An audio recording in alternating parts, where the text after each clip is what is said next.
Innovation is in our veins. Soon the whole world will know our names. Sharing our knowledge and freedom reign. We here for the people, you know it's our way. Setting foundations is part of the dream. It doesn't matter if you're new to the game. Listen up now, cause we all gon' say, elevate, elevate, elevate, higher, elevate, elevate, elevate, higher. We gon' rise up, we all gon' shine. Work through adversity, stay on the grind. Elevate, elevate, this is our time. Elevate, elevate. Welcome to the Elevate Podcast, everyone. It's so great to have you all on one more time. It's your boy Josh. And Reg. And Dalton. Oh, baby. We have so much to get into today. Canada's popping off. There's a lot happening. We'll be getting into the Palestinian protests that took place on Ottawa, Parliament Hill yesterday on Wellington Street, and kind of what that means and what that was all about and the fallout from our different politicians and as well as others in the community, what's going on there. Secondly, obviously we have Dalton in the house, so we'll be talking about housing, issues that are happening around the federal budget with housing and what's happening in the real estate market at this point in time. And last but not least, we'll be talking about how Poilievre is promising to cut income taxes and the left hates that. And then as well as Guibault has introduced a plastic registry because he wants to know when you're touching plastic. All this and so much more. Reg, how you feeling, big dog? As I kind of said before the show, I had a lot of projects to deploy today specifically, and so I didn't really have like as much of a restful weekend either. So Poor guy. I'm a little bit burnt. So like I said, I'm glad to have Dalton here to kind of bring up the intelligence on this side of the table for us. Dude, we're here for it. That's high honors. How are you doing, Dalton? Dude, I'm doing great. I'm super encouraged. Starting to work for myself more full time, and Hannah and I have sort of honed in on what we want our management company to be, and focusing on a different class of property and letting the realtor side do its thing, and then now the management company, and we're just going to kind of ride this self-employment wave, man, and just see where it takes us. Let's go. Good to see you, dude. Yeah. I guess what I'll do in the meantime is things are different now. This is the first time I actually have to do this, and I feel weird doing it. Okay. We have a whole new swath of listeners now. Dalton used to be the co-host of the show with me. This is iconic. Yeah, this is weird, isn't it? Back when it was all business podcasts and we started delving a little bit into politics, then just about over a year ago, he departed and went and did some more important things, do more in just things that were just next level, just killing the real estate game, taking his business to another level. He needed the time to do that. So he went and did that. Then Reg came in and took his place. And so that is partially why we're bringing Dalton on. Well, it's the only reason we're bringing Dalton on is because he has so much real estate knowledge. And we're excited to really get into that with him. And then as well, anyone who remembers him, he has some iconic phrases. Oh, we'll lay the smack down on you. And when we start talking about politics and cultural issues, he's going to have his one-liners, and I'm sure he will make you laugh today. So we're excited about it. Dude, people love the one-liners. Dude, they really do. I know it's like a isms. What's it called? Like people have their own isms. Yeah. Yeah. You're snappy. You're really good at it. I appreciate that. Dude, you're so good. I love it. It's a high compliment. Oh, dude. Any day of the week. So let's get into this. So Twitter is set afire today. A lot of problems people are having. You had Palestinian protesters on Wellington Street in front of Parliament Hill. Mm-hmm. Making their voices known, ceasefire, free Palestine. And it didn't stop there. They had some things to say and sent some things to share. And we're going to hear that Did they share it now. on Twitter? Oh, yeah. So they shared it on Twitter. Hell yeah, they did. Bro. Yeah.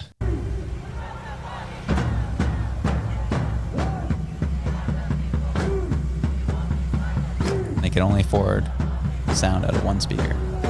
There they are.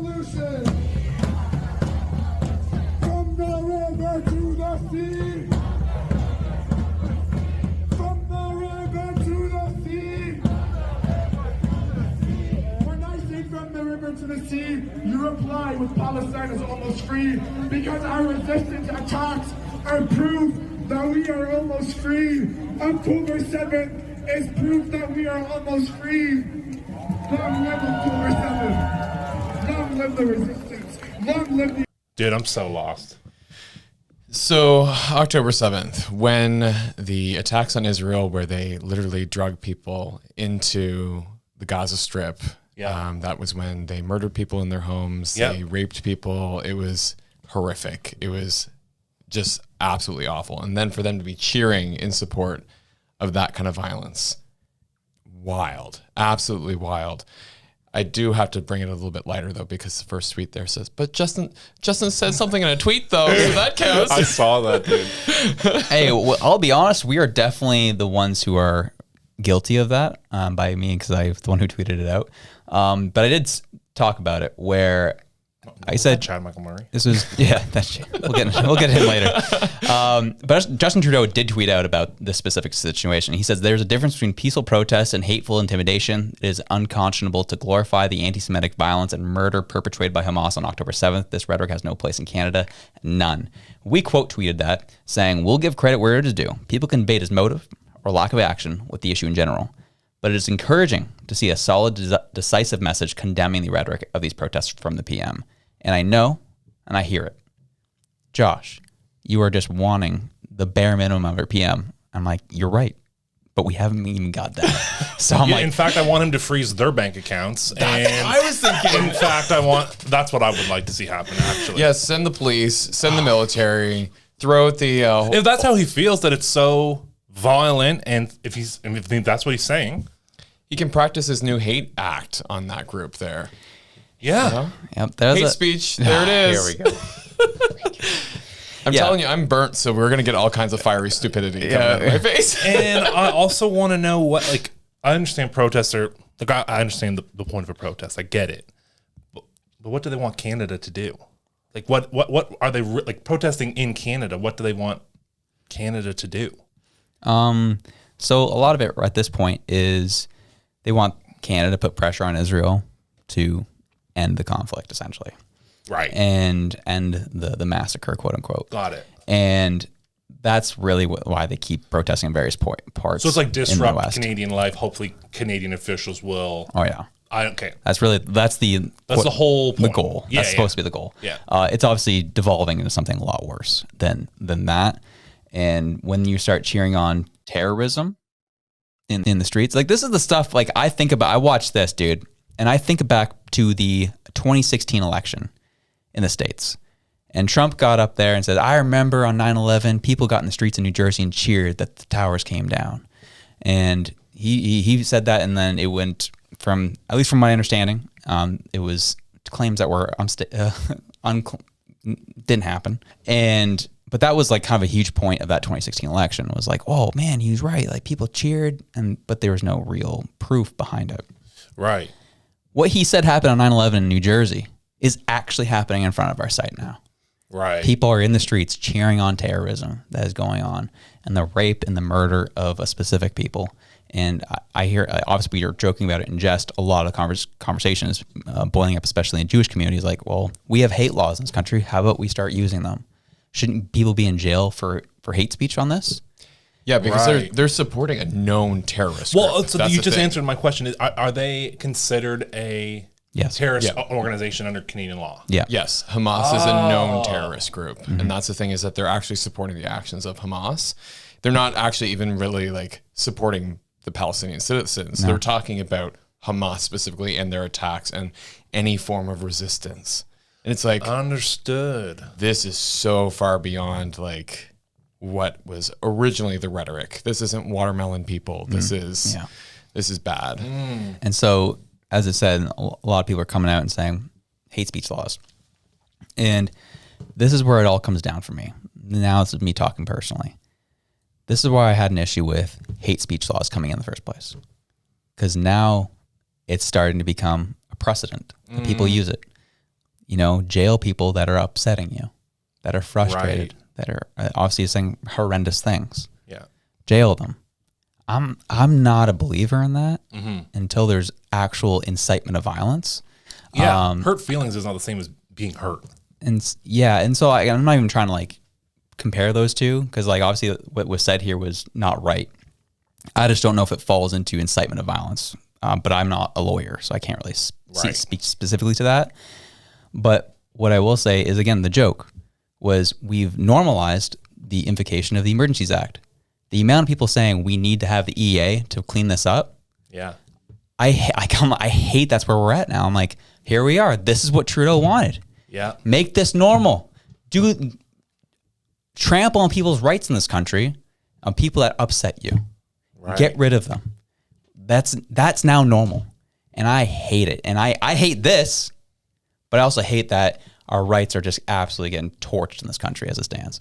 But the problem is that everybody's looking at this going about fairness, right? It's the idea that like, why is something so blatantly, like absolutely in support of a terrorist group being allowed to wander the streets in Ottawa, and yet you had an actual group of people who were Canadian citizens fighting a Canadian law, and they get they get the book thrown at them, right? Mm-hmm. They get labeled Nazis and the worst things in the book, right? I know. So I totally understand where people are at with that.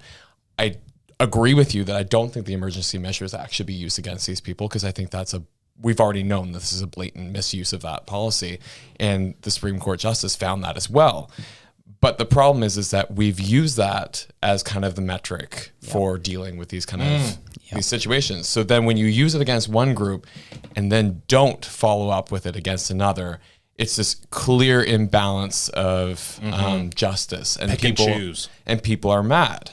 And so I get why they're mad, but I totally agree with you in the sense that like, yeah, I don't like this slippery slope of like hate speech this and, banning that and thought police. That's not what I'm here for. But at the same time, I totally see the other side of people being like, this is ineffective. This is not actually what we stand for. And it's an embarrassment to Canada. That's where I get it. And the argument the left is using on this, because I've been watching Twitter today. It's been a lot of entertainment, if I'm being honest. The left saying, like people on the right saying, hey, invoke the Emergencies Act, clean this up. The left saying, well, the protesters showed up over the weekend, but they left. Yeah. They didn't occupy, quote unquote, any space in front of Parliament Hill, so they didn't need to have the Emergencies Act called on them. That's where the argument's coming in from the left, which, if I'm being honest, is a fairly decent one. Yeah, well, that was kind of one of the conversations I had when we were in Ottawa. I got to talk to an individual who was a citizen of Ottawa who was downtown for the protests. And he said one of the big things that he found was that it was the duration. It was the 24-hour noise that was happening. He said that if, they wouldn't have been honking all night long, disrupting people's sleep, that they probably would have been able to sustain their protests. And the other thing is that there was a little bit of his bias was that because the Liberals saw how much money that this organization was collecting in support of the truckers against the Liberals, they got scared and they had to shut it down.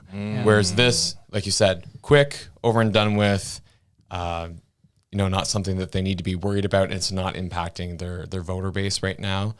So I can see why they reacted differently. But the problem is that these keep happening.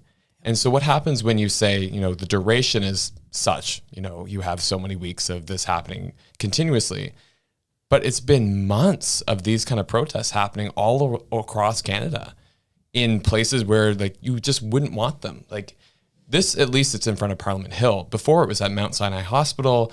It was at the rink in Toronto when they were trying to host like a winter festival for citizens and for the community. So where is the line with this? And where is our action from government to say, listen, we've done all we can do.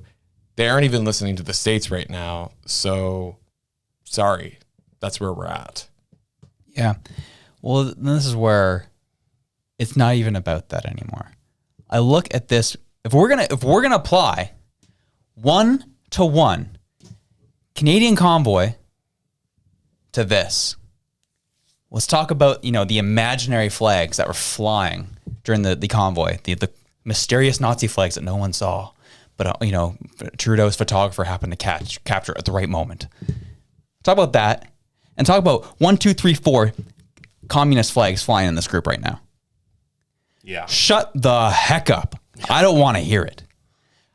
An ideology that has killed, believe it or not, I know the left is going to hate this, has killed more people than any Nazi has ever in history, is flying in this group right now. I don't want to hear it. I'm done. It's stupid. Your motives are plain and clear. You said it. First off, you're happy that a bunch of people dying on October 7th was the right thing to do. And now you're supporting communism. That's killed millions and millions of people in history. Okay? So screw off. And I'm done I guess you're catching me because this group and the people on the extremists of this group who are supporting Hamas caught me at a weak point in this whole situation. They abused my goodwill. And now I'm ticked off of what I'm seeing. And now I'm coming for them hard because I don't want to see it. I want it off my streets. I'm not going to invoke the Emergency Act because I'm not a pansy, but I will expose them. And then when they start doing bad things, they got to be outed. Gone. So you mean you don't want to join Fight Back and the Young Communists of Canada? To find out that actually was a thing the other day. So it was last week I was at work, and it was funny because Josh had messaged me maybe 15 minutes after my coworker just said, "Hey, I heard you have a podcast that talks about politics. Did you know my friend is actually in like the communist thing?" Yeah. And I was like, "Your friend?" He's like, "Oh yeah, I have to keep that separately and let him kind of like do his thing over Yeah, there." for good reason. I was like, "Yeah." I was like, "Oh, okay. That's an interesting tidbit of information." He's like, "Yeah, so if you ever wanted him to come talk on your show, like I could probably set up a connection." And I was like, "Okay, thanks, man." Dude, that'd be lit. And then literally 15 minutes later, Josh messages me. He's like, "Did you see this communist thing?" It's like, no There's way. a full-on communist group just taking over Halifax right now. That's a stretch. They're not taking over Halifax, Yes, they are. man. Yes, they are. So this is how they do it. I'm not saying they're actually taking it over, but they're using guerrilla marketing. They're using guerrilla marketing to make it feel that way. Guerrilla tactics, 100%. It's like 20 people, and they're all like, it doesn't matter about the people, Reg. majors. You know better than this. You know better than this. It's not about the people. They literally have their flyers all over the downtown. They make it feel like they're a lot. Because guess what? Do you know how we got here, Reg? With these awful policies that are happening and just infused in our government, is the vocal minority did that. So yes, I take this a little personally. Oh, you're 20 people in Halifax. Yeah, they're a joke. And I look at their friggin' Instagram, bunch of people who aren't ready for no revolution, if you ask me. But man, you have to call it out when it happens because that's how ideologies grow. So yeah, and as I said, your boy's fired up tonight. I'm not playing no games right now. I love it. Yeah, I guess I'm taking a different approach because I think it's laughable. I think it is a joke. I think it's something to be mocked, and I think we need to like. What I also find most down. interesting is well, like a group like that's starting a communist thing or whatever, or this. I can't remember the name of the person. Anyway, the person that you saw on Twitter today, like who's active on Twitter all the time. It's just so interesting. Like, do these people not work? I don't know how they have so much time to be on. Well, that's the issue. There's a lot of like journalists, independent journalists, or the journalists who do work for other companies. That is their job, is to be on Twitter all the time. Right. And typically, the more left-leaning agencies are the ones that have the money to be able to do that. God, because it's interesting how frequent they can be and how quick they can be with things that are quote unquote breaking. Yeah. Well, I mean, I'm saying it for ourselves. Like, we just started trying to be more on Twitter lately. Yes. And even myself, I'm catching. I'm like, how was I so quick to this? I don't like that I knew this so quickly. You know, we're going to talk about it here. Christina Freeland. Finding out stuff that she was doing within 10 minutes of her doing it. Right. I'm like, that's a little too quick for me. I don't like that. Right. But that's kind of where we're at. And so this is what I thought was interesting based on going back to this whole situation in Ottawa. So Justin Trudeau tweets out Sunday night, "Hey, this is not right. This can't be in our country." I was like, well, praise God. We have a leader trying to do something for the first time in his life. Right. But then secondly, his finance minister was doing a press conference today, Monday afternoon. And this is what was asked of her during this press conference. Oh, boy. Do I have to listen to her talk? Yes, you do. How much you bet? Oh, my God. She's going to start out. Let me be clear. Protesters in Ottawa were heard chanting, among other things, "Long live October 7th," and October 7th is proof that we are almost free. Is this hate speech? I wasn't in Ottawa over the weekend, and I'm not aware of those specific reports, and so it would be just wrong of me to comment on something that I am not specifically aware of. Who are these lackeys in the background? What I will say It could be anywhere else. Today is a time in Canada when anti-Semitism and Islamophobia are on the rise. when we have there are a lot of Canadians who are not feeling safe. So that was her response to that question. Dude, she's so gay. Awful response. Everything about her. It's terrible. That was a nothing sandwich if I ever saw Well, one. what isn't it? She just says a bunch of words She literally had close to 12 hours since the Prime Minister tweeted about it. to learn about it a little. Yeah. You think, you buying that lie that she hadn't heard about it yet? Oh, God, no. She's always holding the pen, the way her head moves. Like, she's just so untrustworthy. It's like, there's just something off about her. It was, yeah, exactly. And it was almost like 4 or 5 hours later, enough time for her to realize how much she got wrecked on social media. Oh, boy. This tweet comes out. Having seen the video from this weekend, Chrystia Freeland says, I can only express shock and disgust at the anti-Semitism and glorification of terrorism that occurred on Parliament Hill. This hate speech has no place in Canada. None. Great timing, Chrystia. I'd say she copied that last sentence from someone else. Yeah. And do you know what this was? This was like, Mr. Trudeau, what is the approved thing that we're supposed to say? Exactly. Watch, when we start having finance press conferences again, it'll be Trudeau now speaking. She won't be allowed anymore. The first comment, you gave a standing ovation to a Nazi, you raging hypocrite. Shout out Viva Fry. Shout out Viva. Yeah. Yeah. That's awesome. Yeah. And he's not wrong. He's not wrong. And it was funny because, actually, not. I gotta stop saying that. It wasn't funny. But Jennifer spoke out about this on Twitter. And she got wrecked by some small minority of people in the Indigenous community. And it was just unreal, like the things that they said about her, because she was voicing support for Israel or her Jewish friends and her Jewish colleagues. And this guy would this guy was just, his name is Mike, started spewing all kinds of stuff, and how it's like, actually, well, you're wrong. We all know it's the conservatives that, love Nazis, essentially, is what he was saying. And that's when I was like, enough. This is a stupid statement. And I was like, well, let's talk about it here. If we're gonna, devolve ourselves to this stupid conversation right now, let's talk about, wasn't it under the Liberal government that they invited an SS officer to the House of Commons? Huh? Like, I'm done with that stupid. Like, it's just such a low information, baseline, stupid commentary. Yeah. I'm done listening to. So, yeah. As opposed to our very intelligent commentary tonight. Dude, I want what you had before the show, dude. You're wound up. You're hyper. Yeah. Wait, hold a second. You could bottle and sell that. Wait a second. What was that supposed to mean, Reg? Oh, I was just commenting on the fact that I'm tired tonight. Your boy's all in one tonight. But yeah, so that's kind of what was coming from different parts that I went through our government today. Right. That was a response to that event. Just like a couple tweets. Well, first it was like her little, the video, and then she just puts out a tweet. Yeah, and that's what's happening amongst the Ontario legislature, the KIFA. Am I pronouncing that right? I think so. Yeah. Which is, traditional garb. Yes. And a lot of ministers are advocating that they should be able to wear that in the legislature. And that's been a lot of, hubbub.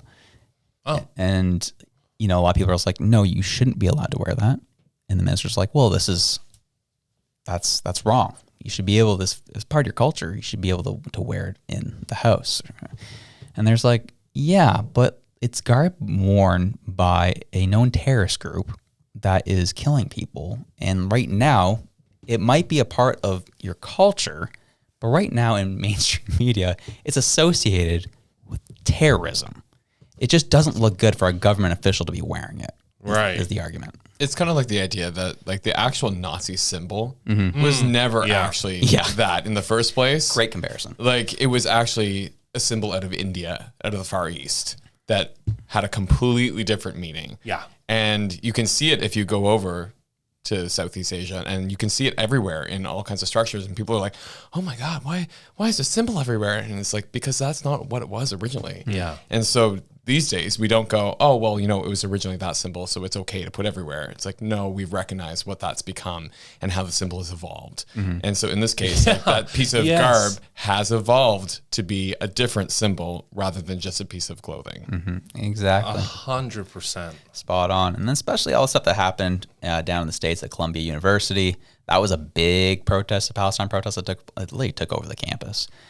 So much so that a Jewish professor, Shai Davidi, I believe it was, his key card got revoked because they couldn't guarantee his safety on campus. Wow. And I was like, what? how does that make sense?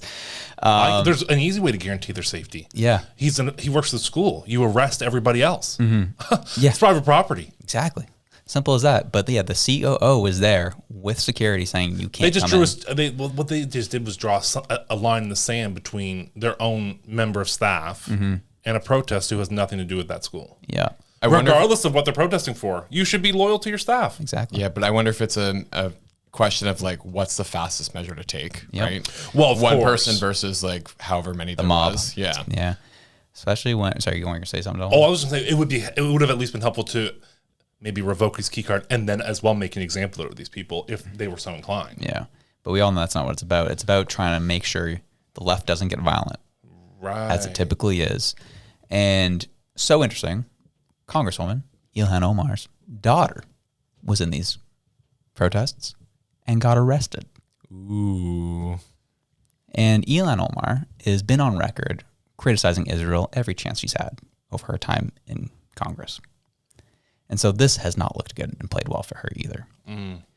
But it has been interesting how the left tactics, whatever it may be, are very effective. They seize media, they seize the narrative, and they make sure that's pushed.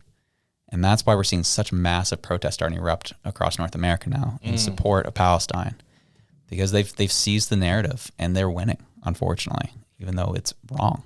Well, remember, there's no such thing as the radical left, according to CBC.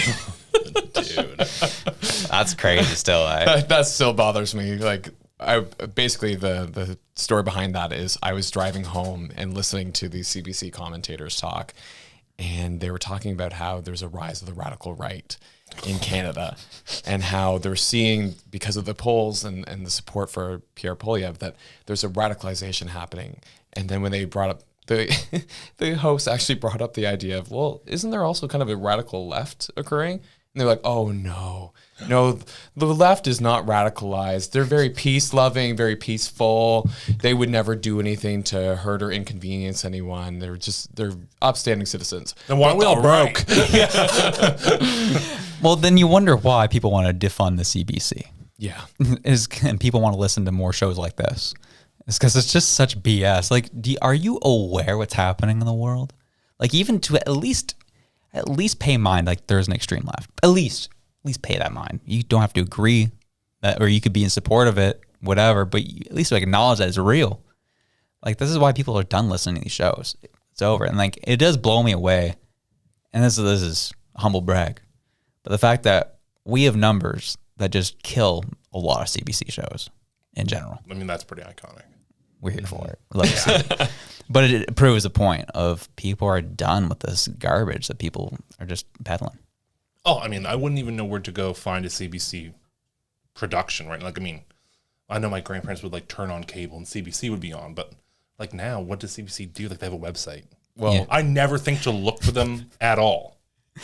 Basically, what happened is my phone died, so I couldn't access Spotify. Oh, do you need the radio? I turned on the radio, and I just like I couldn't take whatever was on like the popular radio station, and then went to country, and all they had was like some kind of game show. And I was like, oh, I'll educate myself. I'll listen to CBC a little bit, and I was like, well, I've been educated all right. I hate this. You're like, I should have listened to Morgan Wallen. Yeah. Oh, dude. And this is the issue. This is where I come down to is leftist policies have made racism cool again, and it hurts my soul. Is that going to be the episode title?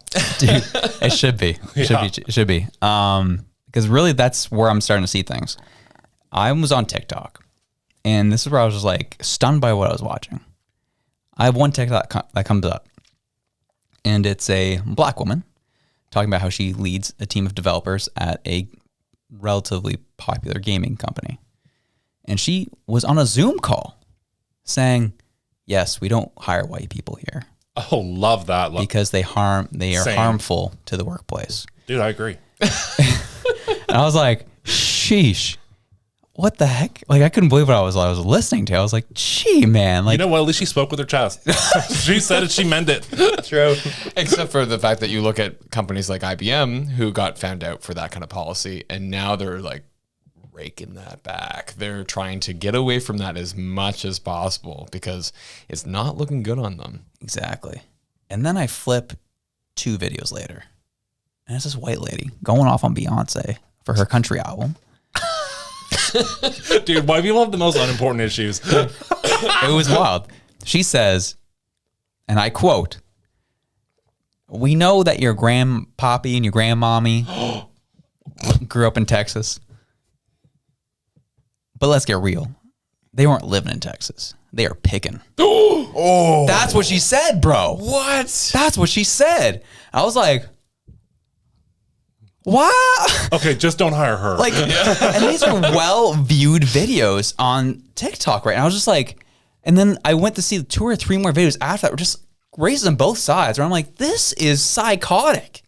And it's because of stupid policies of like, well, we got to make sure we have one of every kind when we're employing people. And then we're in a tough time in the economy. People are well versed in how the resume process goes.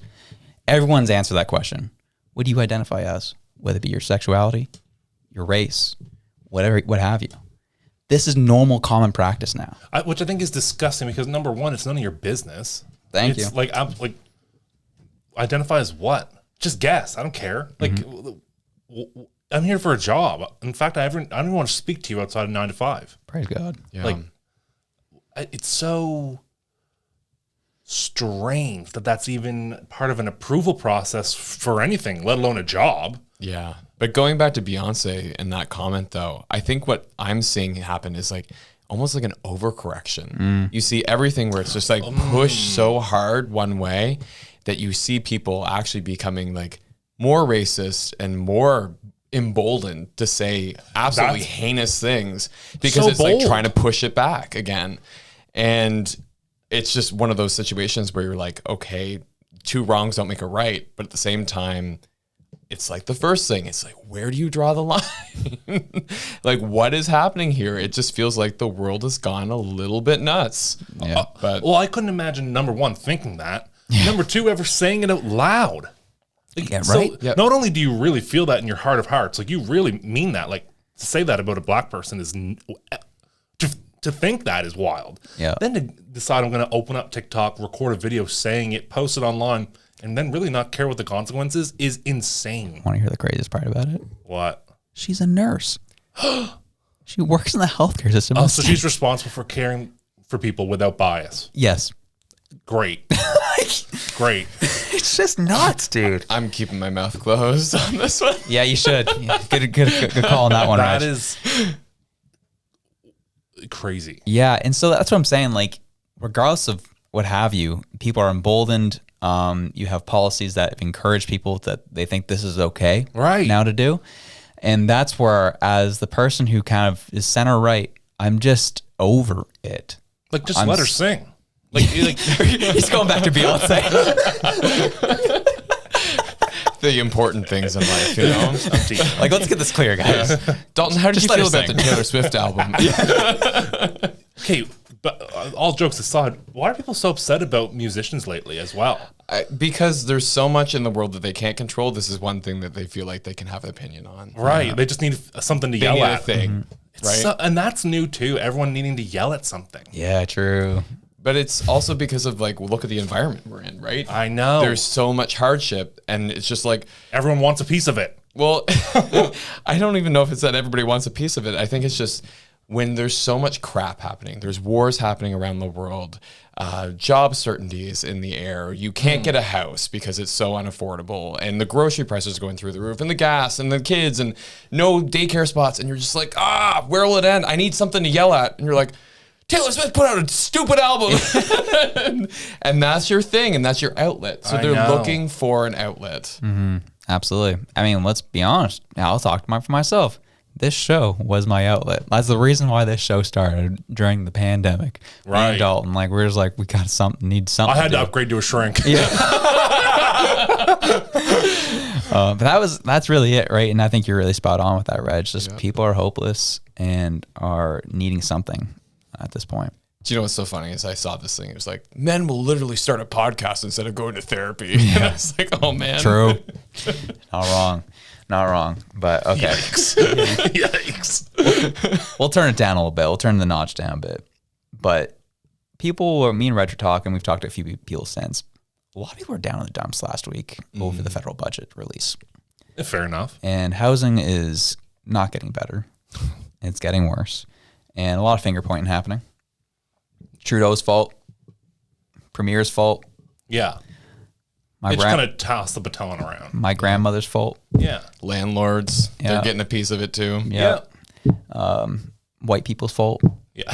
True. Dude, I agree. Yeah. But I just, it's just a lot that's going on. What are you seeing going on with housing? Are you seeing things getting better, or is it still trending downward? I don't have the best news for people who are looking for maybe their first time home.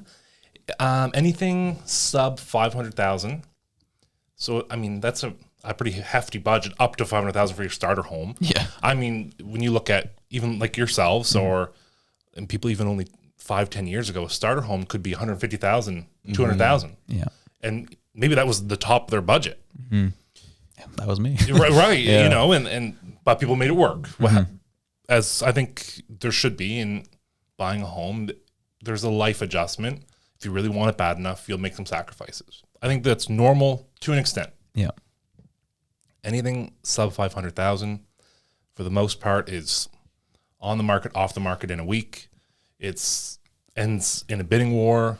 It is unattainable with bully offers.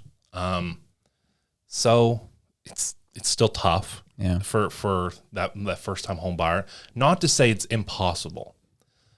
I think having a good advocate, or a good agent, a good mortgage broker, like getting your pre-approval, knowing the steps you need to take once you have a home under contract may serve you quite well. Because when you're submitting an offer, you can sort of guarantee, look, I'm pre-approved. This, financing is not going to be an issue. I want a routine home inspection. I'm pretty much good with whatever I see. I just want to know for my peace of mind. You're going to have to call an appraiser. You're going to have to call an electrician because you want a quote on the power, like whatever. If you know the things that you need to do quick, swiftly, and competently, sometimes that's enough to win a deal. Oftentimes there are offers that come in and they're X amount over, but they have a bunch of conditions. Maybe the seller is like, I don't want to risk dealing with all these conditions. Maybe I'll look at a lower priced offer because they're going to be easy to deal with. So if you can become easy to deal with, maybe that's a leg up, a way to win. But with the change in rates potentially coming down, that's only going to make entering the market more challenging. Everyone always says, like, date the rate, marry the home. And it's such an overused type of phrase, but there's some salt to that because it's sort of true. Like, if you can afford a home now and you have the ability to purchase a home now, but you are holding out for the potential that it's more affordable in the future, the law of supply and demand says you're going to be out. Right. And because sellers are going to realize once again, oh my gosh, there's all this activity. We're going to adjust our pricing strategy to suit the market, of course, because they want the most amount of money for their home. So their agent's going to say, look, market's changing. I think we need to re-strategize. Maybe we take it off the market for 6 months. We come back on at this price, and it's going to create this type of scenario where you'll get the maximum amount of money. Right. And so as a buyer, are you willing to wait 6 months? But that's maybe when all these homes that were originally priced at $425, priced accurately, top of the market, are now maybe going to come on at $375 when rates are low, just to get offers up into $500,000 because people can all of a sudden afford that. So that's my question though, is one I've been having a lot lately in my own head. If I'm being honest, I haven't talked to anybody about this. I talk to myself too. Yeah. It's probably the worst place to start airing my thoughts on the show.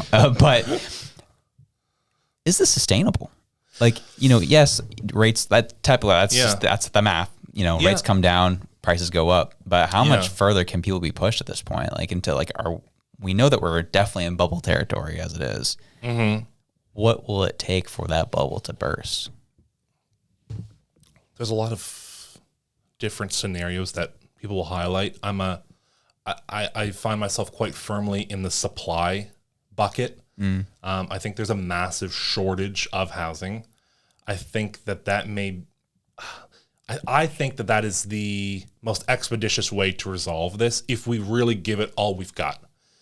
And what I sort of mean by that is it's hard to drive through a city like ours where there's old schools, old libraries, empty land in the middle of our core that are owned by the government, but instead they're sending money elsewhere, they're doing other things, et cetera, et cetera. They're letting NIMBYs dictate where social and public housing goes because they don't want it in their backyard. I think enough is enough. Like, I think there's a desperate need for social and public housing, and I think there is a need for starter homes. They don't have to necessarily be in our core. I think a little bit about us is if you go to Toronto, someone will tell you they live in Toronto, but actually they live in like Newmarket. But they may say they live in Toronto because to them, they live in Toronto. They're going to drive to Toronto every day, and they're good with that. For us, if you say, well, I'm from Halifax, but you're actually in Hammonds Plains, no. They're going to introduce themselves as someone from Hammonds Plains, and then they're going to bitch about the 40-minute drive. So true. And so maybe there's two sides to every coin. I think there has to be an increase in supply, and I think there has to be an adjustment of expectations about what you get out of your first home. Your first home maybe is a shoebox condo, but if you are willing to live there for 5 years, 5 years of appreciation in an asset may get you into a 2-bedroom condo. 5 years may get you into a 1-2-bedroom, very small home. Like if you're willing to play the long game, you can in 20 years end up with a family home. Right. But you can't start that way. Yeah. It's not Nor do I think that that's what people really are saying. I don't know if there's a general consensus that people want to start in a grandiose estate. Like I don't think that's the narrative at all either. But I think there could be some adjustments to expectations, and I think there could be a hell of a lot more support from government at all levels. Interesting. Yeah. I think what's interesting too is the fact that when I look at mobile homes now. Oh, yeah. Like back in the day when I was a young whippersnapper, if you lived in a trailer park, it was like, ooh, you're low income. Yeah. Like you're just scraping by. Right? Yeah. Now I'm seeing the price of mobile homes up there with what the starter home was. Yeah. And more in some cases. I'm like, for a mobile home. Like that to me, like it's a cognitive dissonance for me to see that. But at the same time, that's kind of where things have gone. Yeah. And these mobile home companies are, I get it, they're in business to make money. So their marketing is quite strategic, and it works, which is own your own home for this X amount, whatever the price of a starter home once was, which is now the start of a mobile home. And for someone who's maybe more naive, really is just they have an old uncle or father who's like, you need to own, not rent. So they just go out and do it because they're being told to. It's like you're buying a depreciating asset, really. They don't necessarily really appreciate in value. And a lot of towns, cities have regulations on where those can go. Right. Like if they're on axles, which I mean, some of them are, for example, in New Glasgow, you cannot put that on a lot in town. That, like I tried, I said, I emailed the town development officer and said, we have we own a lot of land in town. Can I put prefab, mobile home, whatever? Can I put something like that on it? And they said, no, those types of buildings are designated only for these bylaw uses, which are trailer park. Yeah. So what good is that? A lot of these parks are full. You're leasing the land and you own a depreciating asset. Are you any more ahead than just renting? Yeah, but which also right there, that's a huge policy thing too, right? Yeah. It's the fact that I was looking at an individual from Lower Sackville. They were just trying to build basically a tiny home on the corner of their mother's lot. They had I think it was like 1.8 acres or something like that. And they wanted to parse off a piece of that land and build a small home on that. And because they were being, I don't know if they were being rent evicted, but they were losing their rental basically. And so they knew that this was coming 8 months time. So they said, what we can do is we can build. So they got all the drawings done. They had a contractor ready to build, and the city said no. The city said, we are not allowing you to build because there's bylaws and regulations that the property size has to be this large, and it can only be that. And so they can't tell you they care about housing. No. It's every time now a government official tells you they are concerned about housing, it's a lie. Or they would make amendments to these things. It's a total lie. Yeah. Like, what do you mean I can't have a mobile home park in the middle of New Glasgow? Have you driven through the middle of New Glasgow? It'd be the nicest thing on the street. Are you kidding? Right. Like, what? So, to me, it's you can't play Switzerland. You can't be on both sides. You either are for housing or you're not, and it's quite clear based on towns and the stance they take on their current bylaws. Right.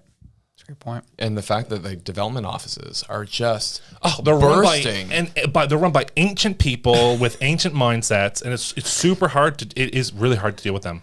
Yeah. But I don't blame you. But they're bursting at the seams with offers to develop. And they just can't get through them. It's years to get through a development office.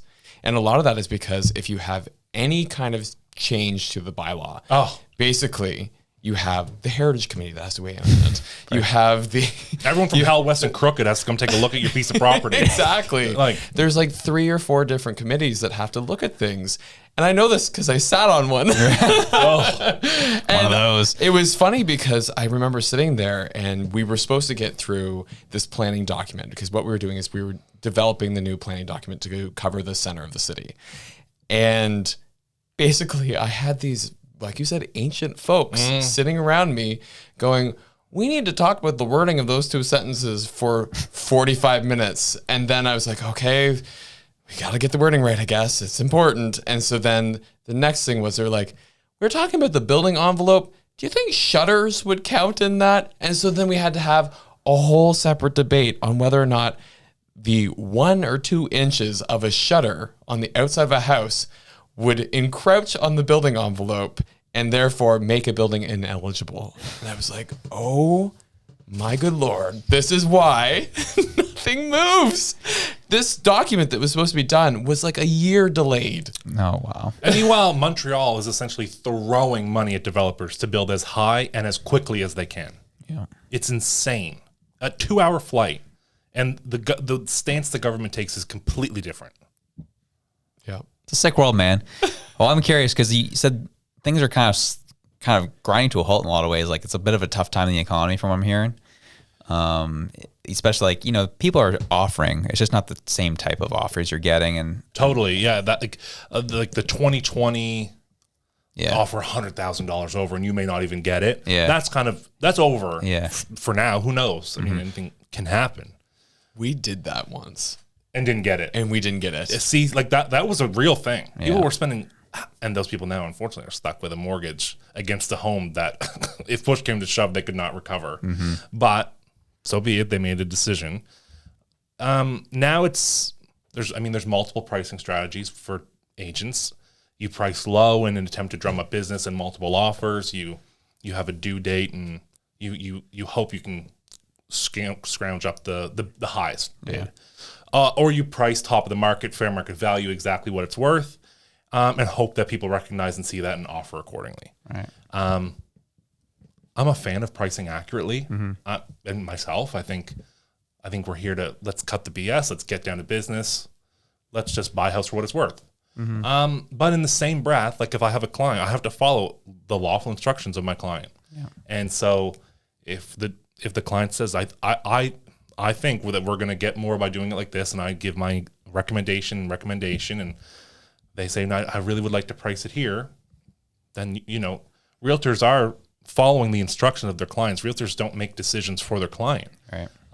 Now the realtor may decide not to work with that client anymore if they don't agree. Yeah. but it's the client who gets final say. True. What have you heard of this strategy before? Is buying dummy offers.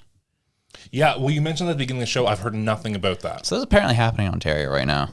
Everyone hates realtors. Oh, it's real. Yeah. What I will say I hate most of them too. This tweet recently went viral. Someone was approached by a realtor, essentially offering to pay them money to submit a lowball offer on a property so that they would be able to say that there are more offers. The agent says, do you have folks who want to make some quick money? The person asks why. I'm looking for 4 to 5 people who can put on dummy offers on multiple listings. We can offer $250 to $500 for 5 offers on listings. We will put down an offer way less than what the seller wants to sell it for. That way the offers won't be accepted.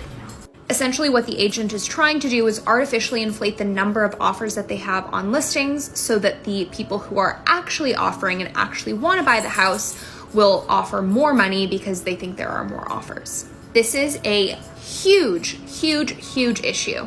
Outside of being absolutely against the rules, the way that our system is set up makes it very difficult to figure out if this is actually happening when you are in the midst of a multiple offer situation. True.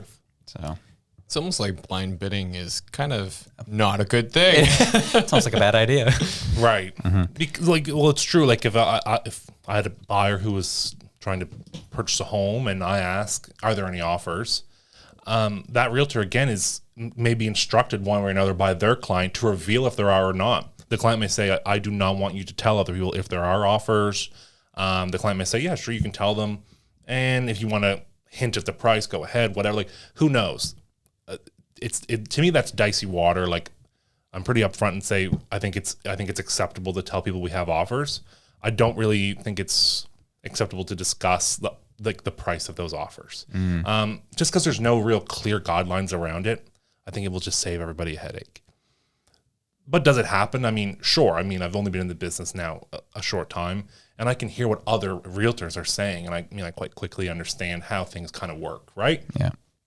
At the end of the day, the goal is to do the best and right by your client. That's ultimately your entire goal. If we were to follow sort of like Ontario, where I think now their realtor.ca is logging or they want to attempt to log offers.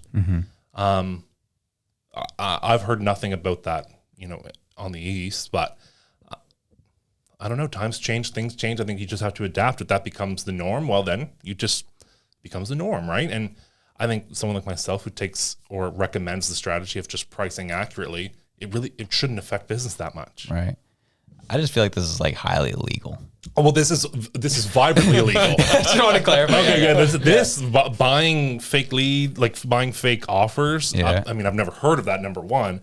But number two, it's like, I mean, you can't just do that. Right. Yeah, like you can just say I don't have offers, and in this climate, you're probably still going to just get offers anyway. But the thing is that obviously they need these bought offers because their pricing strategy is reliant upon having multiples. Right. That's a great point. I just hate to be that person who like got suckered into like, I need like $500 right now. I'll give you 5 dummy offers. Like you're putting yourself as the person who's like being the dummy offer, you're putting yourself at a very high risk. I don't think they are. I was just going to say they probably aren't. No, I can offer on whatever I want. Yeah. And if I'm paid to do so, well, then whatever. But I can't get in trouble with the real estate commission. What I'm saying is, what if, very off chance, the offer is accepted? Right. You then have to go through. No, you don't. No. You can't. I thought that was like, at least in Nova Scotia, I thought that was a rule. Well, you only have to go through once it's firm, but not when it's pending.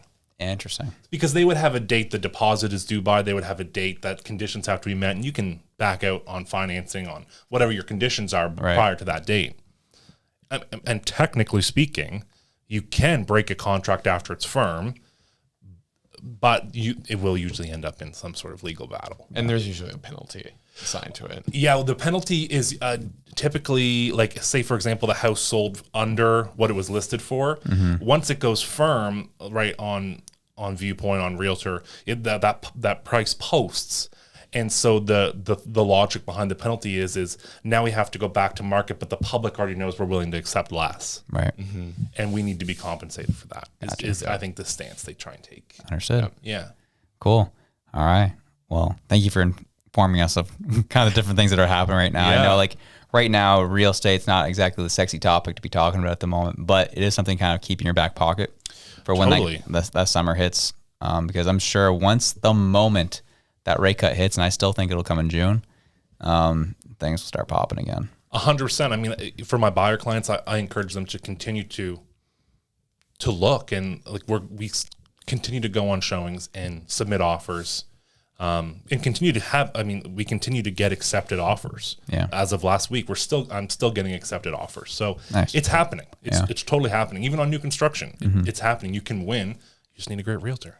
I guess that was my question to you is, what is it looking like for the amount of buyers that you're seeing comparative to what you've heard has been previous years? Is there less buyers out right now? Is there more? What does it look like? Right. Yeah. Year over year, it's less. There's less trading activity. I think a little bit on both sides. I think sellers as well are wildly educated. As much as buyers may be holding out, I think there's sellers knowing that if they're not in a position where they have to sell, they're at liberty to sell when they want. Right. Waiting may be a better strategy for a seller. Yeah. Makes sense. Good stuff. I'm kind of switch gears a little bit here. Yeah. Where Stephen Guilbeault, Environment Minister here in our beautiful country, Canada, has decided to add more government red tape to our plastics here in Canada. And this is what he had to say in his announcement today. The registry will require plastic producers to take more responsibility for the plastic they put on the market. Every year from now on, they must declare the quantity and types of plastic they supply, how these plastics move through the economy, and how they are managed at the end of their life. So, another government program to track plastics through our economy and making sure anyone who produces plastics federally registers. Dog, they got to track the immigrants in this country. That's what they need to be tracking, dog. That's crazy. So that's insane. I have thoughts on this that are contrary to probably yours. Yeah, talk to me. So we call this in resource and environmental management. You call that end user, or sorry, I'm trying to remember what we call it now. You're the expert. I know. It's extended producer responsibility. There we go. EPR. So basically, I like the idea of having the plastic producers reporting how much they're producing, because then you actually understand how much is flowing into the system. The fact that they're going to try and track it throughout the economy, how? Yeah, like you have to punch in a code on a Coke bottle. Like, I've received this now as a consumer. Like, it's just that, to me, the how of that doesn't make sense. But as far as actually knowing how much plastic is produced, that's great. That's a good metric we should have, because that actually does inform recycling programs. It informs landfill usage. It informs quite a few things that we pay for publicly. So, and it's no sweat off their back. I imagine it's quite easy to report that anyway. It should be. It should just be a line item. It should be, we produce this much. So to have that knowledge would be useful, but I just don't understand how you are going to track plastic through the economy. All the way to the point of recycling. Like, yeah. And recycling plastic is actually kind of a fallacy. You can't really recycle plastic very well at all. Yeah. I was just going to say that oftentimes you have like one or two at best in the most optimum conditions to recycle plastic. Right. Yeah. Then it's no good anymore. The other thing too is that a lot of plastics are mixed polymers. So meaning that you can't recycle them. So even though they got a little number stamped on them, that was actually a nice gift from the plastic industry back in the day. It doesn't actually mean a whole lot because you can't recycle it anyway. So that's where I'm just like, plastics are actually not the end all be all thing. Right. So as much as I think this guy is the worst, I do think that beginning of his speech is actually a good policy in this sense. But then also I think that there should be actually a change away from plastic because it just sucks. Either that or we start burning it because it's hydrocarbons, and we burn coal, we burn fuel, we burn natural gas, we burn all these other things, put appropriate scrubbers on, do like France, burn it. It's all hydrocarbons. So here's the thing: when you're asking about, you just don't know how you're going to track it through the economy. Is really the question. And this is a controversial take, but I don't think they know either. Oh yeah, well they're just, of course. That is not a controversial take. Are you kidding me? they're talking to talk. Yeah, well that's my issue, right? Is like, sure, a broken clock might be right twice a day. I can still argue about this federal registry. I'm over it in general. I'm over this government trying to track everything at this point. So I'm saying, screw off. I don't know what you're actually going to do with the information. I don't know what your actual intentions are, and nothing that comes out of this man's mouth on anything he's done is actually been good. So thank you very much. Yeah, track record says it's no good. Yeah. It's like the housing budget, right? Yeah. There's some pieces of that we can agree on are beneficial, but it's the fact that it's this government proposing them that you're like, oh. Yeah, how can I trust any of it? Yeah. Well, speaking of which, I mean, it was Earth Day today on Monday. Yep. Earth Day today. I got a little roast on Twitter today. But it's like, because I called out Trudeau and our favorite Darren Fisher here in Halifax, Nova Scotia, Cole Harbour, and using their families as political ploys to be like, I love my children and I want a better Earth for them. So we need to make sure, even though it's hard to fight climate change and hard to fight the fight, I'm still do it because I love my kids. Essentially was the message. That was definitely Trudeau's message. Darren Fisher kind of echoed the same sentiment. And I posted that tweet. I screenshotted them. And I was like, this is interesting. So not enough to be oh my God, Trudeau's so gag. That's crazy. So I just want, what did you say there? Gag. Okay, I just want to clarify. Help me stop. You think I said gay? Yeah. Well, Brett Weinstein came out on that. I'll explain later, but that was interesting. So anyways, you have Trudeau's. He says, the best days of my life are the ones I spent outside with my kids. They're who I think about when the fight to protect our planet gets tough. They're who I want to leave a better world to. # Earth Day. And it's of his daughter. Darren Fisher, when I think about Earth Day, I think about my kids. I think about how important it is for us to do everything we can to protect our environment for kids today and to leave a healthier world for future generations. # Earth Day. Ugh. I quote this. I'm a parent. I think about my kids, and I can't feed them. No. So take your Earth Day and shove it. I quoted these and said, not up to be a trend yet, but interesting to see Trudeau and a member of his cabinet using their families and Earth Day as political props to indirectly advocate for the carbon tax. We'll be keeping the eyes peeled if other members of his cabinet add to the trend.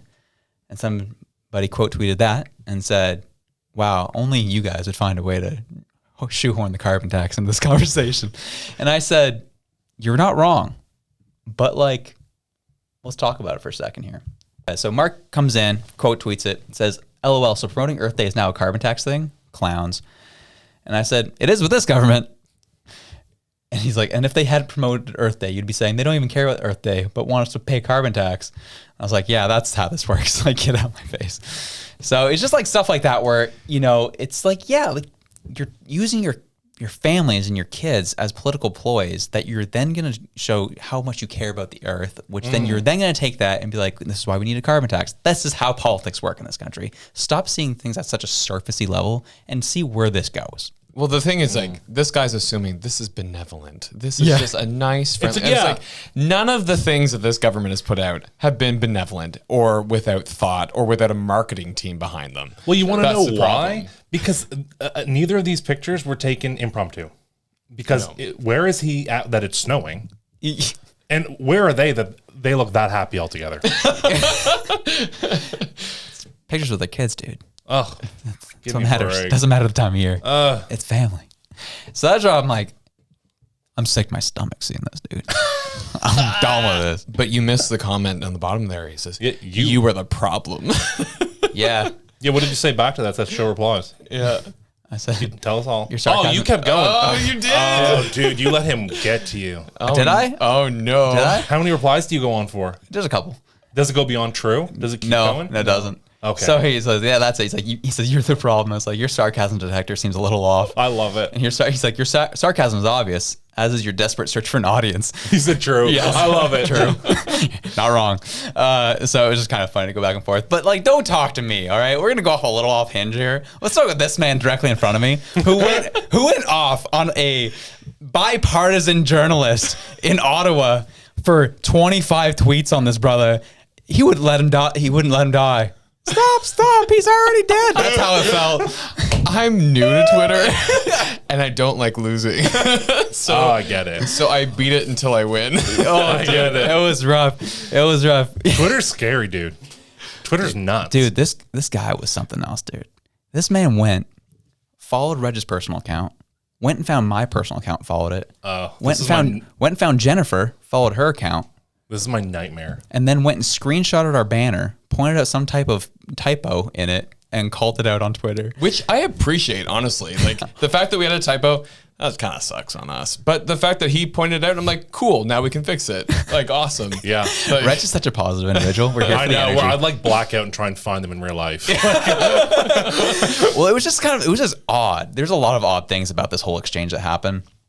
And this man really thought he did something to us. Oh, isn't that the best when they thought they like ate you up? Yeah, and like that was the best part. Is like for that one, like this one, I went like 3 responses because it was kind of funny. Is nothing for Twitter. This guy, I only went like back and forth twice, and I was like, this man really went in, like started like roasting us. He's like, you guys have as many Twitter followers. I have more responses on my poll than you guys have Twitter followers. This, that, the other. I was like, great, okay. Congratulations. I know. What? Meanwhile, he screenshots our YouTube channel with 30,000 plus subs on it. I was like, yeah, you and your 5,000 subs on Twitter, you're really showing us the real world here. So it just it was a funny interaction, and I was so close. Jennifer really wants me to drop a promo on this guy. Reg is like, we don't need to do it. No. But like, I wrote one. Okay. I don't want you to give him the extra attention. I know. That's the thing. It's just funny. I'm here for... So this is like... Actually, I'm going to use this as an example to delineate exactly the difference in our personalities.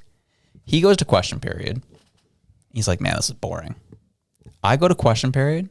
Loved every second of it. Because I love the trash talk and I love the toxicity in there. Oh, you took the words out. I was just going to say, I feel like you're a little toxic. Oh, dude, I'm so toxic, dude. I am toxic. No, I was annoyed because in question period, Buddy would get up with his little note. He'd read off his pre-recorded thing that has been approved by the whip. And then the other person on the other side, they would do the same thing. And the pair of them would be like, cool, we said our thing. And then leave. They wouldn't stay for the whole time. We said our thing. Oh, really? And then leave. And I was like, this is garbage. Like, this isn't like... What did they go do for the rest of the day? Go hang out and get paid. Right? Yeah, what are they doing? I mean, there are a lot of meetings, a lot of parties. We learned a lot of parties happen in Ottawa. Yeah. Chasing political staffers. Well, nothing else to do in Ottawa. Yeah, it was a wild time with the other things to do. I was telling Dalton, I never got the chance to tell you this yet, but when me and Jennifer went to QP together, we were behind the Liberal bench. During our time, we counted 3 Liberal staffers all playing Wordle. And I was like, and then 3 more on top of that, all scrolling Instagram throughout the whole question period. Staffers or MPs? Sorry, MPs. Yeah. These were MPs. Sorry. Thank you for the correction. I'm like, doing nothing. Just chilling, waiting for the hour to go up. You know it takes some 6 tries too. Then you had Michael Barrett just going in. You guys, can't you tell the truth for once? I was like, gee, this guy's going in. You had one brother, I forget the MP's name. He just stood there with his glass with water in it, had some ice. He started rattling around. And then as soon as an MP from the Liberal started standing up, started talking, he was like, you should be ashamed of yourself. Yeah. I was like, what is happening here? This is chaos. But the balcony can't talk during that. I got it. Sounds good. We're the ones who have to be mature. Understood. Well, that was the thing, right? Is that mine even wasn't like that. Like it was just one person standing up, yapping at another person, they leave. Right. Like there was not even any cheering or booing or anything. Oh no, it was it's bland. It was dead. Yeah, I mean, after Pierre Poilievre finished his thing and Minister Freeland finished her thing, they left. All the energy went out the room anyway. Yeah, that's fair. Well, and then you just had the backbenchers standing up and they're like, I am so happy to be here to let you know about the innovation happening in my town. We just got a rink. And it's like, cool. Well, when I first walked in, they were doing their opening statements, and someone talked about how they're looking to invest more money into AI. And as they're talking about, again, this is a liberal, talking about this AI bill thing they're introducing. And there was the MP from Alberta, his big belt buckle. And he yells across, he's like, "You don't even know what AI is. Shut up." I was like, yo, QP's lit. See, I love it because I love that kind of ridiculous drama. Yeah. But at the same time, I hate it because that's an embarrassment that that's our government. And we're paying them. Yeah, and we're paying for that. If I was watching it on TV and that was what it was to be, if it was an episode of like WWE. Yeah, exactly. But this is true. This is supposed to be our government. And I'm like, how does any other country look at this and go, that's a fine example of governance? Yeah. Like no one, like they don't even have to pull up the Nazi anymore. They just bring that up and show it to communist China and go, do you want that? Really? Oh. And everybody be like, maybe not. Maybe we want Xi to keep telling us what to do. Give me more Kim Jong-un. Gee. There was like something. That's what I'm just saying. Media that came out of North Korea the other day about they had some inauguration or festival or something like that, and it was like the first time in forever I've seen like them release footage to the world of North Korea. True. It is creepy the way they all just like It's weird, eh? love him. What a time. Or at least act like they do. Well, they have to. They have to. I know. Yeah, that's a good point. All right, well, let's finish this up here. Last but not least, Pierre Poilievre promises tax cuts so Canadians can afford life again. This was an interesting moment and statement he made here. Pierre Poilievre, conservative leader here, saying that, let's make sure, he's like, we're going to, so Poilievre, quoting, says, we're going to cut income tax so that working people can bring home more if each dollar they earn and they can afford food, Poilievre said. A food bank may sound like an odd place to promise tax cuts. Isn't this where politicians promise more spending? But the profile of food bank use has changed and grown under and Poilievre believes the Trudeau government is taking too much money out of the pockets of Canadians. I've said it many times, we will be cutting income tax, Poilievre said. We have to because the working poor can't afford to pay their bills because they lose so much. You make it and Trudeau takes it. We have to cut taxes to reward hard work. So this is something that I thought was interesting because last year, and I think I brought this up on the show last year, was the fact that the food banks themselves said, we don't want more funding. We are supposed to be the last line of defense for hunger. We don't want you to pour more money into food banks because we are not supposed to be a restaurant. We're supposed to be the last line of defense. And so they said, we don't want this. We don't want your funding. We want you to fix the upstream effects that are causing people to use our service. Because ideally, in a perfect world, we would be out of business. We would not be serving food. And instead, they have just doubled and tripled the amount of people coming into food banks, depending on where you're at in this country. And so they outright rejected the money that was coming from Trudeau in the sense of they did so philosophically, but in reality, they realized people need to eat. Yeah. So they took the money to actually buy the food. Well, I think it was on the episode that I was on last that you had said, rather than create all these different benefits or tax credits within the government, just tax us less so we can choose how we want to spend our money. Yeah. Exactly. And that's what he's basically saying with this, is that we need to be able to have more money in our pockets to make our own decisions. And it's funny because I keep seeing all these memes come up and it's different caricatures of Trudeau, either with a money bag or with a wallet or whatever. God, yeah. And it's the same message. They say, oh, he's so generous. And the other person goes, isn't that your wallet? Yeah. And it's like, yep. Exactly. Well, that was interesting too. He also added to these comments, which I think really stood out because this promises axe the tax. And he came out and said, axing the carbon tax, it will not be enough. We need to cut income tax as well. And that's right. And that was the interesting thing is like, you know, we love her so much. Vicky Campbell on X there, really found a way to hate on this as she usually does, and says like, well, you know, she's only going to give those tax cuts to wealthy people. You know, and that's kind of, this is the rhetoric that's been coming out of the left, is they're finding a way to get mad about him cutting income taxes. It's like, well, that's why he's going to cut income taxes and he's cut all the services you love. And it's just like, oh my gosh, here we go. And that's what, that will be the rhetoric when he gets in power. That will happen. I get it, but man, it's annoying. Yeah. Well, that's the thing, is that he is going to cut a lot of services. He has to. We've had governments that have gotten in power, or government, I should say, that has gotten in power that has completely thrown the idea of a balanced budget out the window and then some. Like true. literally punted it. I mean, as never far away. intended to balance them. And well, they balance themselves, you know. Oh, sorry. Yeah. Anyway, regardless, he is going to cut a lot of things. And unfortunately, I know I had said this to you before, Josh, that it's going to hurt the people on the margins. Is what it's going to hurt. Yeah. And it's going to be one of those things where people are going to point to that and say, look, you know, the lower class is now worse off than they were before.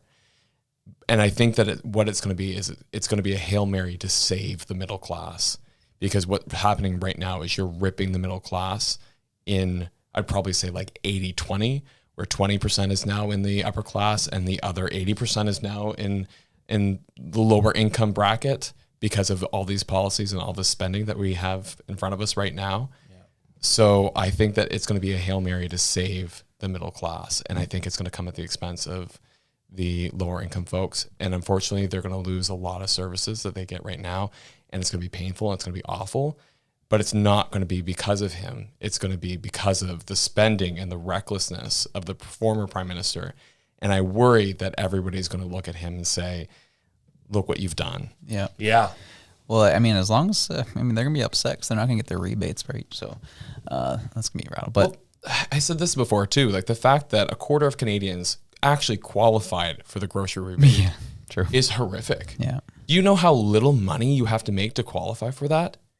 That's disturbing. Mm-hmm. And so when I look at that and I see the other rebate programs that they put in place, like different like rebates the heating one. For heating, Yeah, exactly. Yeah. If people are living off that amount, that's so worrisome. Oh, well, they're not. They're living off debt with the inability to pay it off like you knew you were going to have. Exactly. Mm-hmm. Yeah. Yeah, that's kind of where it's at, and that's the messaging that we're seeing, unfortunately. Yeah. And I do believe, at least we're seeing from polls, that people know that what we currently have cannot continue, which is the reality. We're going to have to live with it for a little bit longer. Yeah. And so we just got to hope that the promises come through, and that, again, as you said, the Hail Mary does succeed, and the middle class is saved. Because as you said, yeah, lower class is gonna get wrecked, but the middle class is what sustains a country.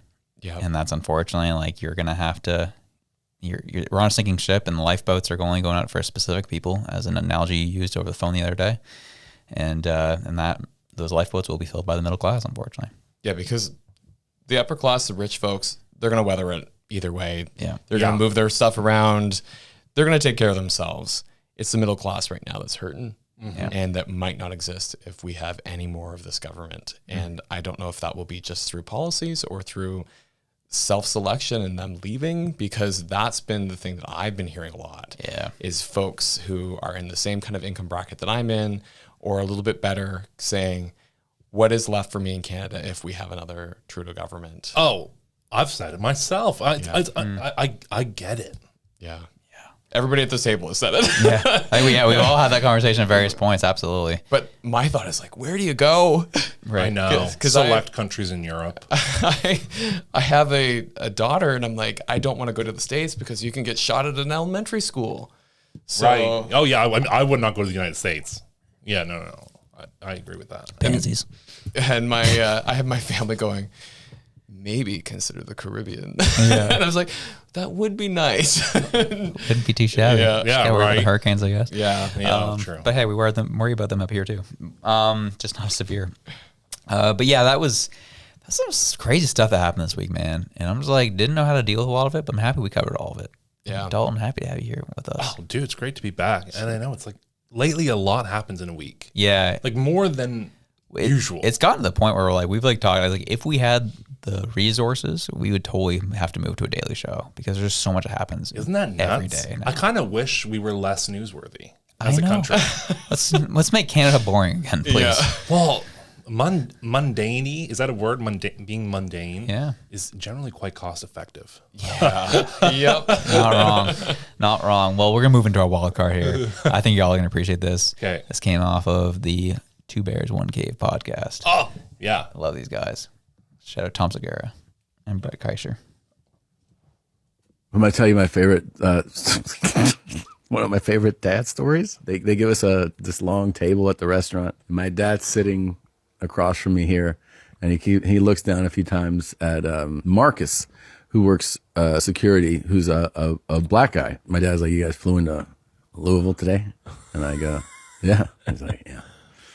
And I see him stand up, and I go, "Where are you going?" He's like, "Just 1 second." And I watch him walk down the table, and he like leans on the table, and he looks at Marcus, and he's like, you landed in Louisville today?"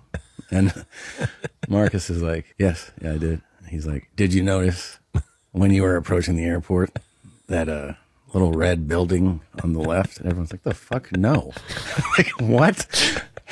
And Marcus is like, "I think I missed that." And he's like, "In 1962, I saw a gentleman named Cassius Clay fight there. You may know him by his name, Muhammad Ali." And Marcus is like, yeah. And my dad's like, "Just thought you'd like to know that." And then he came back and said, I was like, "What did you tell him that for?" He never told me that story. And I took a look at Marcus, and Marcus is like, "Cool." He's like, basically like, "You're black. You want to hear about another black guy?" That's amazing. Oh, gosh. He's just trying to connect. Yeah. Yeah. Connect with the people. Yeah. That was a microaggression, you know? I love all their podcasts. Yeah, you're good. They're good stuff. Man. We're going to see Theo Vaughn this summer. Oh, you're going to that? Yeah, good stuff. Yeah. Yeah. They have a bunch of people They coming have through big this year. names. Yeah. It's crazy. Oh, and you called it out. We'll call it out right now, too. Chad Michael Murray. Did you see this? Oh, I saw it on the Katie Kelly. Shout out Katie Kelly doing an interview with Chad Michael Murray. Oh. Yeah, and Katie Kelly has a little of a weird connection to the show. I know, dude. We had guests on the show who talked about how they had a huge crush on her. And we posted that on TikTok. And Katie Kelly, who is a CTV host, anchor, commented on it. It's like, she literally said, "I came across this at 1 a.m. What am I even watching right now?" I was like, "We love you. We love you."